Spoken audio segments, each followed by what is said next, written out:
Wala nang babanggitin. Yes po, hindi ko po ine-exercise yung invoke of the rights kasi wala na po akong idadagdag dito. Sinabi niyo po kanina, Hindi po. Hindi ko lang po naintindihan masyado kasi po, actually po, first time ko pong makaranas ng ganitong klase ng mga bagay maliban po sa kahapon na Senate. paano niyo po ma-explain na nakalagay dito sa sinumpaang salaysay ninyo, paragraph 20, ilan sa kanila? Hindi ho ba dapat ang linagay dito kung wala na po itong mga dagdag? Ang mga ito ay sina or something to that effect. Pero malinaw na malinaw yung pagkakasabi mo ng ilan sa kanila. At hindi lang po sa paragraph 20. Ganon din po sa paragraph 29.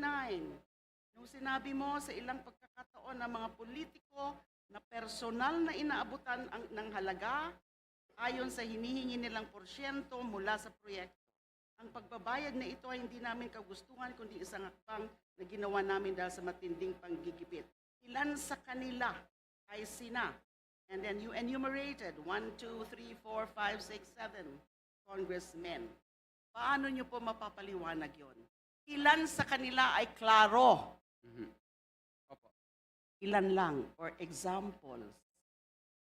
Ilan? Few of them. So there is a whole universe. Your Honor, ito lang po ang nakasulat kasi wala po akong gabay ng abogado po dito. Nung akin pong itong isinulat, wala pong nag-draft.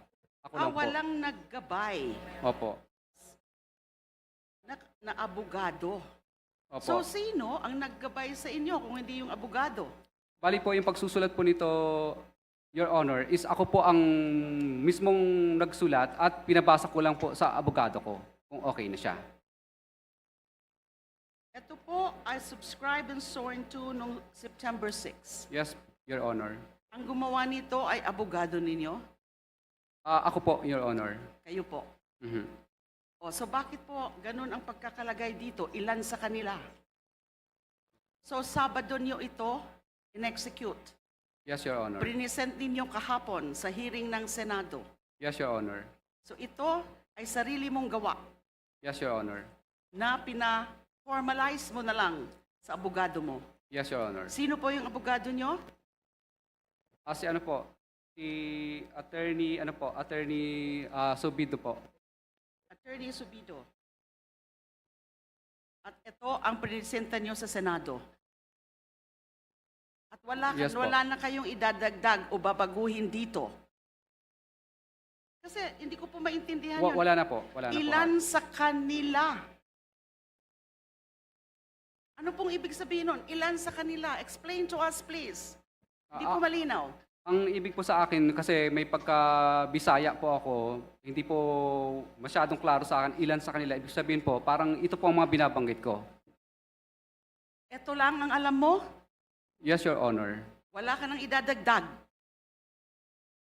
Wala na yun. Member of the House of Representatives o kaya ng Senado. You are under oath. Your Honor, I don't believe na ganun nga na ito ay kumpleto na kasi nga yung ilan sa kanila. Your Honor, okay lang po ba? Tangingin ko lang po yung legal counsel ko. Hindi po ako naniniwala. Gusto ko muna pong tanungin. Meron ho bang nag-assist sa inyo nung ito ay prinisenta sa Senado? Your Honor, wala po talaga dahil ako po talaga ang nagsulat nito based on my personal knowledge po talaga at experience. At ito ay sinumitin nyo sa komite. Yes po, Your Walang Honor. ibang kumausap sa inyo bago ito sinumite. Wala Yung po sa talaga, Blue Ribbon, Your sa Honor. Blue Wala Ribbon po. Committee. Ang pinagtataka ko lang po, kanina nadinig ho natin lahat, you were asking for an executive session. And you said something like, kasi natatakot ako para sa pamilya ko. And perhaps we can check it from the records, from the TSNs, the exact words or the exact sentences na sinabi nyo when you were requesting for executive session. Do not tell me now na yung pag-request nyo ng executive session ay wala lang. Wala kang ibang importanteng sasabihin. Wala kang ibang pangalan ng babanggitin. Why in the first place did you request for executive session?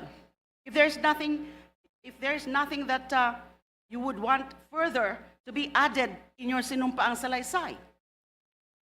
Your Honor, pasensya na po kayo. Hindi ko lang po masyadong naintindihan dahil kinakabahan po ako kanina sa mga tanong po ninyo. Pero ngayon po, medyo nung naggabayan po ako ng abogado ko, ay naintindihan ko po yung yung tanong.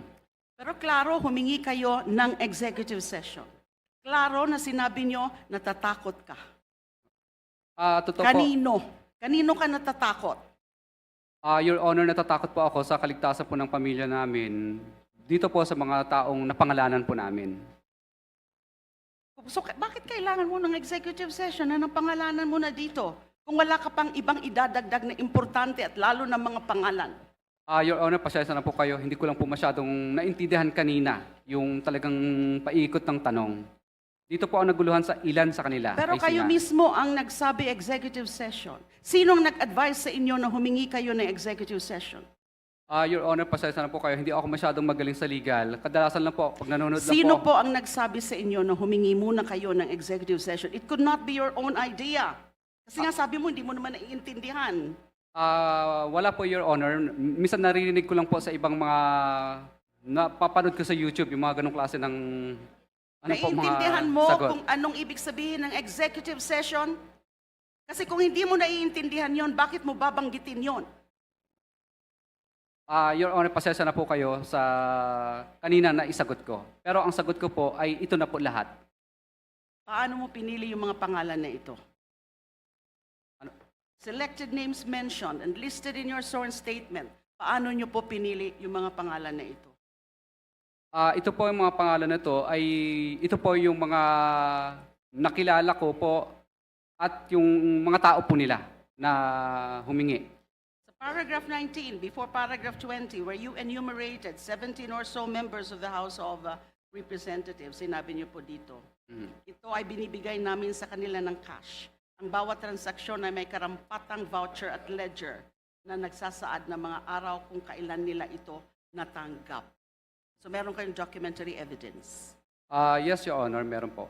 Kung i-require namin na i-produce yung documentary evidence na yon, ledger and karampatang voucher. Ang makikita lang ba ho namin ay yung mga pangalan na nakalagay dito, 17 members of the House of Representatives. Your Honor, yes, mailalagay po dito. Pero yung iba po dito kasi ang tumanggap. Kaya mapapansin nyo, ilan sa kanila, ibig sabihin hindi sila lahat. Ilan sa kanila kasi po is yung mga tao lang po nila ang tumanggap. Hindi pa rin po ako satisfied tungkol sa bakit kayo in the first place humingi ng executive session. If you don't answer it properly, you'll be nearing a citation for contempt. Your Honor, hindi ko po masyadong naintindihan yung yung tanong po kanina. Because kasi kinakabahan po ako. it's a very relevant question, but you refuse to answer. By just saying that, na kinakabahan kayo. But it could not have just popped up from nowhere. Yung tungkol sa executive session. Kung hindi po pinag-usapan nyo na po ito ng inyong lawyer at kung sino man na humingi ka muna ng executive session para masabi mo yung buong katotohanan. And your oath now is the whole truth. Your Honor, pasensya na po kayo. Pero ito po, ang nakasulat na po ito na po lahat yun. Mr. Chair.